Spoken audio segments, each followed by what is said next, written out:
What if the world's most famous product was actually a family business? Not in the distant past, but for the better part of a century, stretching into the present day. Coca-Cola appears to be the ultimate public corporation, owned by millions of shareholders, traded on the New York Stock Exchange, accountable to boards and regulators. But beneath that public face lies a different reality. The Woodruff family took control of Coca-Cola in 1919 and never truly let go. Through strategic leadership, institutional power, and dynastic wealth structures, they transformed a beverage formula into an American empire. They made fortunes that reshaped cities, influenced presidents, and created cultural touchstones recognized worldwide. Yet their name remains absent from the story most people know. This is the hidden history of the family that owns the Coca-Cola empire, and how they built one of America's most enduring and invisible dynasties. In 1886, in a small pharmacy in Atlanta, Georgia, a Confederate veteran named John Pemberton stirred together a concoction he hoped would cure headaches and calm nerves. The syrup mixed coca leaf extract, cola nut, sugar, and a secret blend of oils and spices. He called it Coca-Cola. Pemberton sold it at his pharmacy's soda fountain for 5 cents a glass, marketing it as a medicinal tonic, a cure for exhaustion and anxiety. It was one of thousands of patent medicines flooding America in that era, most destined to be forgotten. Pemberton never saw what his formula would become. Struggling financially and in poor health, he sold the rights to Coca-Cola in 1888 for just $2,300 to a fellow Atlanta businessman named Asa Candler. Candler saw potential that Pemberton couldn't. He wasn't interested in medicine. He understood marketing. Over the next 3 decades, Candler transformed Coca-Cola from a local curiosity into a thriving regional business. He dropped the medicinal claims and positioned it as a refreshing beverage, a drink for pleasure rather than health. He pioneered aggressive advertising, distributing coupons for free samples, painting the Coca-Cola logo on buildings across the South, and creating promotional calendars and serving trays that turned the brand into a household name. By 1919, Coca-Cola was operating in every state, with hundreds of bottling plants producing millions of gallons each year. It was a success by any measure. But Candler's vision was still fundamentally regional, still rooted in the American South. Everything changed when Ernest Woodruff entered the picture. In 1919, a syndicate led by Woodruff, a powerful Atlanta banker and industrialist, purchased the Coca-Cola Company from Candler for $25 million. It was an astronomical sum, one of the largest business transactions in American history at that time. The sale stunned the business world, from $2,300 to $25 million in just 31 years. Ernest Woodruff wasn't a beverage man. He was a financier who had already built a fortune in banking, railroads, and manufacturing. His interest in Coca-Cola wasn't sentimental, it was strategic. He saw something that neither Pemberton nor Candler had fully grasped. The formula itself wasn't the real asset. The asset was the potential for systematic, global domination of a market that barely existed yet. Woodruff understood scale in ways his predecessors did not. He had the capital, the connections, and the ambition to take a regional Southern drink and transform it into a symbol of American power itself. This wasn't just about selling soda. It was about building an empire. But Ernest Woodruff was already in his 60s. He needed someone younger, someone relentless to execute the vision. In 1923, he installed his son, Robert Winship Woodruff, as president of the Coca-Cola Company. Robert was 33 years old, a college dropout with a background in sales, known for his fierce work ethic and absolute determination. The dynasty had begun. Robert Winship Woodruff was not just a businessman. He was the architect of the modern Coca-Cola empire, the longest-serving president in the company's history, and the man who would exert uninterrupted influence over the brand for more than 60 years, from 1923 until his death in 1985. He was 33 years old when his father installed him as president. Young but not inexperienced, Woodruff had dropped out of Harvard, worked as a truck salesman, and built a reputation for relentless work ethic and an almost obsessive attention to detail. He wasn't interested in merely running a successful regional company. He wanted total market dominance. Woodruff understood something fundamental that others missed. Coca-Cola's success wouldn't come from the formula alone, no matter how secret or distinctive. It would come from availability, from being everywhere, all the time, in every form a consumer could want. In 1923, the same year he took control, Woodruff introduced the 6-bottle carton. It seems simple now, but it was revolutionary. Before this, Coca-Cola was something you bought at a soda fountain or a single bottle from a store. The 6-pack made home consumption viable. Families could stock their refrigerators. Coca-Cola moved from an occasional treat to a household staple. He standardized fountain service across the country, ensuring that a Coke in New York tasted exactly like a Coke in Los Angeles. Consistency wasn't just quality control, it was brand building. Every experience had to be identical, creating an emotional anchor that transcended geography. Woodruff articulated his vision in a phrase that became company doctrine. Coca-Cola should be always within an arm's reach of desire. Not just available, but irresistible. Positioned so perfectly in daily life that choosing anything else required deliberate effort. His ambition extended far beyond American borders. While competitors focused on domestic markets, Woodruff envisioned Coca-Cola as a universal product, not an American one. A drink that could be sold anywhere, adapted to any culture, but always maintaining the exact same taste and brand identity. To achieve this, he built distribution infrastructure that competitors simply couldn't match. He established a bottling franchise system that was brilliantly designed. Local bottlers owned their territories and bore the financial risk, but the Coca-Cola Company maintained absolute control over the formula, the concentrate, and the brand standards. It allowed rapid expansion without capital risk. The franchise model created an army of entrepreneurs with a vested interest in Coca-Cola's success, but no ability to dilute or alter the product. It was centralized control disguised as local ownership. Woodruff also insisted on absolute secrecy surrounding the formula. The recipe was kept in a vault, known to only a handful of people, creating an aura of mystery that became part of the brand's appeal.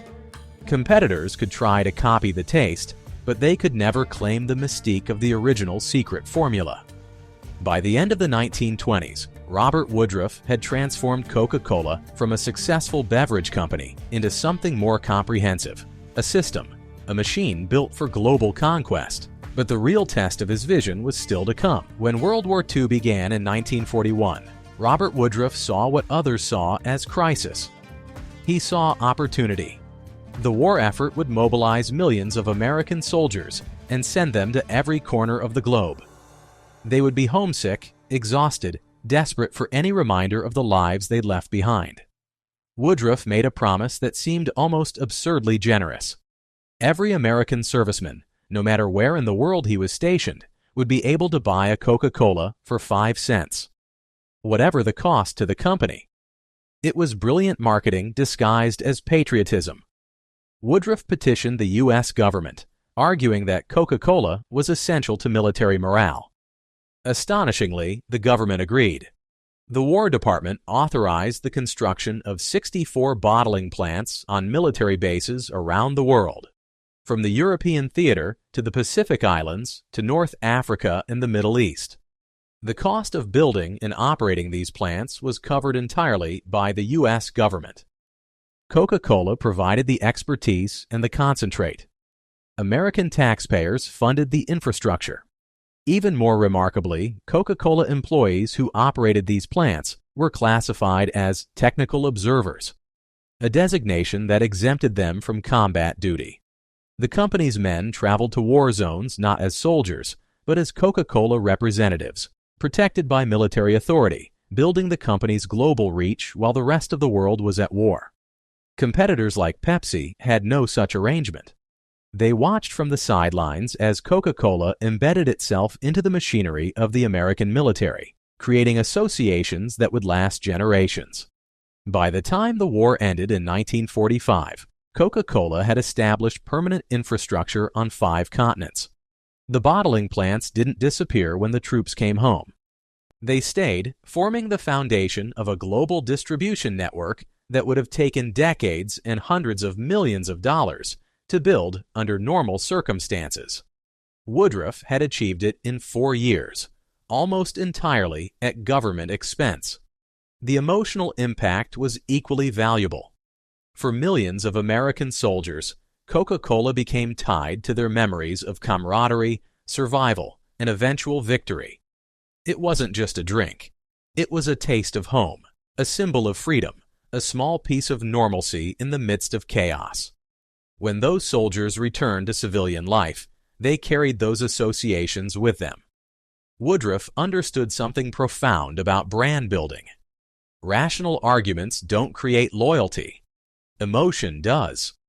By positioning Coca-Cola as part of the American war effort, he transformed it from a commercial product into a patriotic symbol. Choosing Coca-Cola wasn't just a preference, it was an expression of American identity. The scale of what Woodruff accomplished during the war is staggering. Consider that before 1941, Coca-Cola's international presence was limited and fragmented. By 1945, it had operational infrastructure across Europe, throughout the Pacific, in North Africa, and in parts of the Middle East. A truly global empire, built not through decades of patient expansion, but through 4 years of strategic opportunism. His competitors never caught up. The head start was too great, the emotional connections too deep, and the infrastructure too comprehensive. Robert Woodruff had turned World War II into the single greatest expansion opportunity in beverage history. In the 1950s and 1960s, as America experienced unprecedented prosperity and global influence, Coca-Cola positioned itself at the very center of American cultural identity. The company wasn't just selling a drink, it was selling a vision of America itself. Woodruff understood that dominating the market required more than superior distribution. It required embedding Coca-Cola so deeply into American life that choosing anything else felt almost un-American. The advertising campaigns of this era were masterful. Coca-Cola commissioned Norman Rockwell, America's most beloved illustrator, to create images associating the drink with wholesome American scenes. Families gathered around dinner tables, children at soda fountains, soldiers returning home. Every image reinforced the same message. Coca-Cola was woven into the fabric of American life. Perhaps the most enduring cultural association came from Coca-Cola's transformation of Santa Claus. While the modern image of Santa in his red suit predates Coca-Cola's involvement, the company's advertising campaigns in the 1930s through 1960s cemented that image in the global imagination. Coca-Cola didn't invent Santa, but it claimed him, making the red and white of Christmas indistinguishable from the red and white of its own branding. The company's slogan during this period, "The pause that refreshes," became part of the American vernacular. It wasn't just a tagline, it was a philosophy, positioning Coca-Cola as an essential part of the rhythm of daily life. Woodruff also pioneered corporate sports sponsorship on a scale never seen before. Coca-Cola became the official beverage of the Olympics, of Major League Baseball, of college and professional football. Every major American sporting event carried Coca-Cola branding. The association was deliberate and comprehensive. If you were watching America at play, you were watching Coca-Cola. This cultural saturation translated directly into market dominance. By the mid-1960s, Coca-Cola controlled approximately 60% of the U.S. cola market. Pepsi and other competitors were relegated to fighting over the remaining scraps. The gap wasn't just in sales, it was in cultural relevance. Coca-Cola owned the emotional territory. Competitors couldn't match the advertising budgets, the distribution infrastructure, or the decades of accumulated brand equity. Even when they created products that some consumers preferred in blind taste tests, they couldn't overcome the psychological and cultural associations Coca-Cola had built. Woodruff's influence extended into political power as well. He cultivated close relationships with presidents and senators. His friendship with Dwight D. Eisenhower was well documented. When Eisenhower served as president from 1953 to 1961, Woodruff had direct access to the most powerful office in the world. This wasn't just social connection. It was strategic positioning that ensured Coca-Cola's interests were represented at the highest levels of government. Atlanta became the epicenter of this converging power. The city's business, civic, and political leadership orbited around Coca-Cola and the Woodruff family. To be part of Atlanta's elite meant having ties to Coca-Cola. The company headquarters wasn't just a corporate office, it was the seat of regional power. Internationally, Coca-Cola's expansion mirrored American foreign policy. Wherever American military and economic influence extended, Coca-Cola followed. Western Europe, Japan, South Korea, the Philippines. The drink became a symbol of American capitalism, sometimes welcomed, sometimes resented, but always recognized. The secret formula remained locked in a vault, a marketing tool as much as a trade secret. The mystique of the unknown recipe reinforced the idea that Coca-Cola was irreplaceable, that no competitor could truly replicate what made it special. By the late 1960s, Robert Woodruff had achieved something unprecedented: total cultural and market dominance. But this dominance would come at a cost that few were yet willing to examine. Robert Woodruff's empire wasn't confined to beverages. Atlanta became his laboratory for shaping a city, and he used his Coca-Cola fortune to remake it in ways that consolidated his family's influence for generations. Over his lifetime, Woodruff donated more than $350 million to Atlanta institutions, most of it anonymously during his life. This wasn't simple charity, it was strategic civic engineering. His most transformative investment was in Emory University. Woodruff poured tens of millions into the institution, funding the construction of a world-class medical school, research centers, and academic facilities. Before Woodruff's intervention, Emory was a respectable regional university. After his investments, it became one of the South's premier research institutions, attracting top faculty and students from across the country. The university's main art center still bears his name, the Robert W. Woodruff Library. Woodruff also funded the creation of what would become the Woodruff Art Center, the largest arts complex in the Southeast. The High Museum of Art, the Alliance Theater, and the Atlanta Symphony Orchestra all benefited from his financial support. These institutions transformed Atlanta's cultural landscape, elevating the city from a regional commercial hub to an international cultural center. But this philanthropy served multiple purposes. Woodruff understood that elite institutions create elite networks. He ensured that the boards of these organizations were populated by Atlanta's business and civic leaders, many of whom also served on corporate boards, including Coca-Cola's. This created an interlocking power structure where the same families and individuals controlled business, culture, education, and civic policy. Woodruff's approach to racial politics during the Civil Rights era reveals the pragmatism that guided his philanthropy. He wasn't a crusader for social justice. He was a businessman protecting his interests. When Martin Luther King Jr. was jailed in Georgia in 1960 and there were concerns for his safety, Atlanta's mayor reached out to Woodruff for help. Woodruff reportedly responded, "It's bad for business." He made calls to ensure King's release, not because of moral conviction, but because violence and racial turmoil threatened Atlanta's image and therefore Coca-Cola's image. Woodruff supported peaceful desegregation because he understood that a racially divided Atlanta would struggle to attract investment and talent.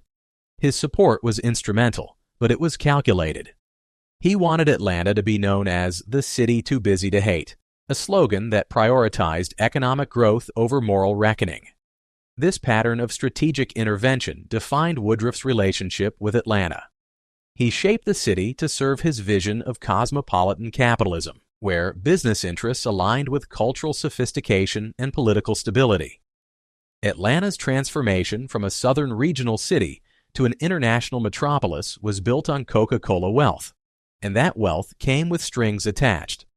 The elite networks Woodruff created still define Atlanta today. The same institutions he funded remain the city's cultural cornerstones. The same families that benefited from his patronage still occupy positions of influence. Modern Atlanta is, in many ways, the city Robert Woodruff designed. This civic control extended the Woodruff dynasty's power far beyond the corporate boardroom.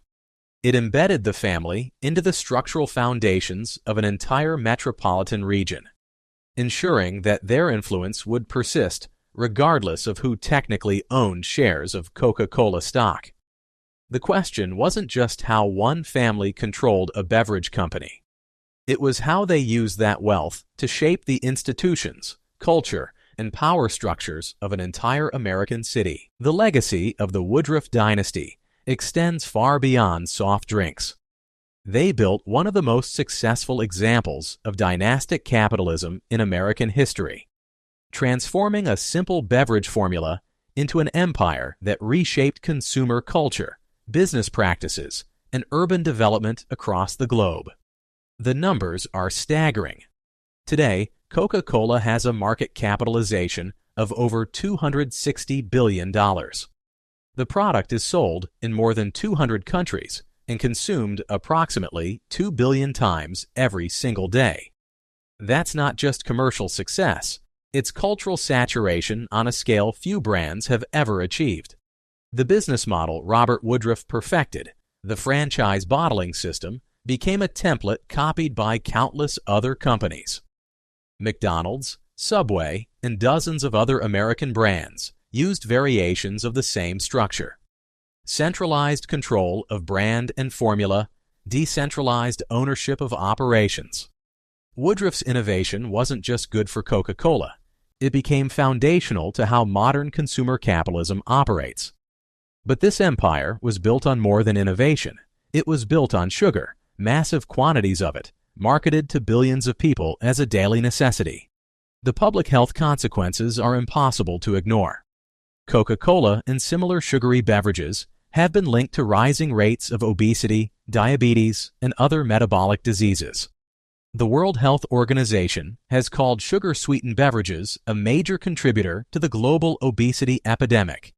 The Woodruff fortune was built in significant part on products that health experts now recognize as actively harmful when consumed in the quantities Coca-Cola's marketing encouraged. The company's own internal documents, revealed in later decades, showed that executives were aware of the health risks, but chose to prioritize market expansion over public health concerns. Marketing campaigns targeted children. Advertising created cultural associations that made refusing the product feel almost un-American. The same strategic brilliance that built the empire also created conditions for a public health crisis. Internationally, Coca-Cola's expansion carried costs that rarely appeared in corporate annual reports. Labor disputes in Latin America, accusations of union busting and collaboration with violent regimes. Water rights controversies in India, where Coca-Cola bottling plants were accused of depleting local water supplies while communities faced shortages. Partnerships with authoritarian governments in exchange for market access. The paradox is unavoidable.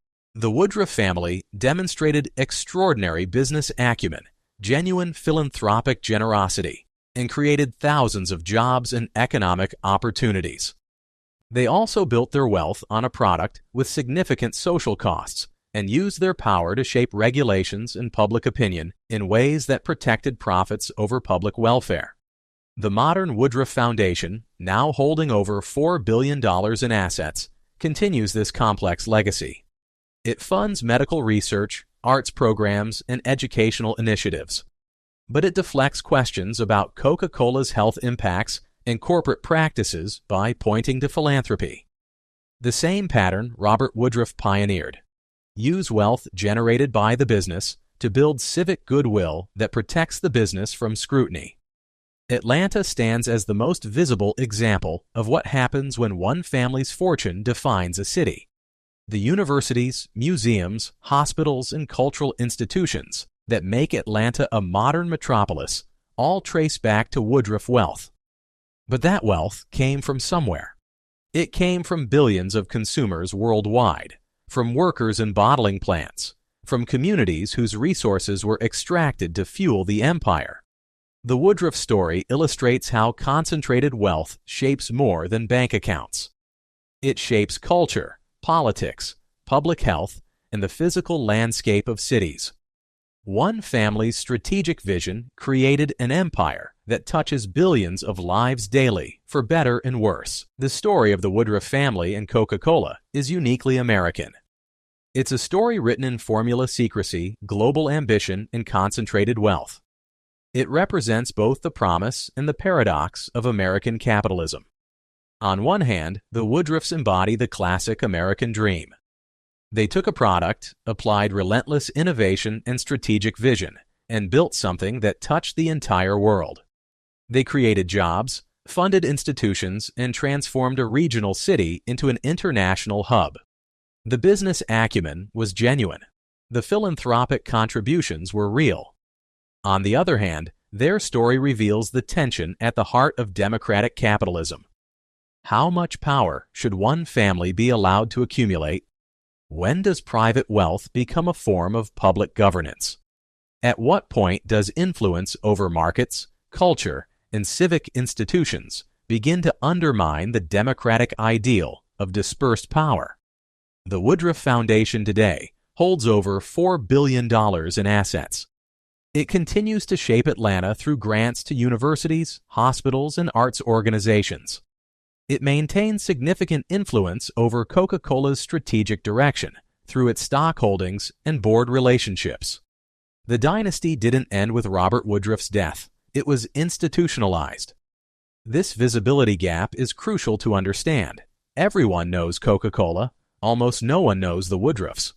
That gap isn't accidental. It's the result of deliberate choices about how power is structured and concealed in modern corporate America. The illusion of the public corporation is one of capitalism's most effective narratives. We're told these companies are owned by millions of shareholders, governed by professional managers, accountable to markets and regulators. That's not entirely false, but it's dangerously incomplete. Behind many of America's most recognizable brands are founding families or insider networks that maintain concentrated influence through foundations, trusts, and interlocking directorates. The Walton family and Walmart, the Mars family and their candy empire, the Koch brothers and their industrial conglomerate, the DeVos family and Amway. These dynasties use consumer products as engines for accumulating political and cultural power that extends far beyond their balance sheets. The Woodruffs pioneered many of the mechanisms these families would later adopt. Strategic philanthropy that builds civic dependencies. Foundation structures that preserve wealth and influence across generations. Careful cultivation of public anonymity while exercising private power. Atlanta serves as a laboratory for what happens when one family's fortune defines a city. The answer is complex. You get world-class universities and museums. You also get power structures that resist democratic accountability. You get economic development. You also get policies shaped by the preferences of wealth rather than the needs of citizens. Every time someone buys a Coca-Cola, a small fraction of that purchase flows through structures that perpetuate this concentration of wealth and influence. That's not an argument for boycotts. It's an observation about how modern capitalism operates. The question this story raises isn't easily answered. Is dynastic capitalism compatible with democratic governance? Can a system that allows this level of wealth concentration sustain itself, or does it eventually undermine its own legitimacy? The Woodruff story doesn't provide those answers. It does provide clarity about the questions we should be asking. It reveals the mechanisms that hide in plain sight. It shows how power operates when we're not paying attention. This isn't just Coca-Cola history, it's American history. It's a story about how we've chosen to organize economic power and what that choice means for everything else. Understanding it doesn't require moral outrage or celebration. It requires seeing clearly. Informed citizenship begins with understanding the structures that shape our world, even when, especially when, those structures prefer to remain invisible. If you've noticed similar patterns of hidden influence in your own community, share your observations. The more we understand how concentrated power operates, the better equipped we are to decide what kind of economic system we actually want.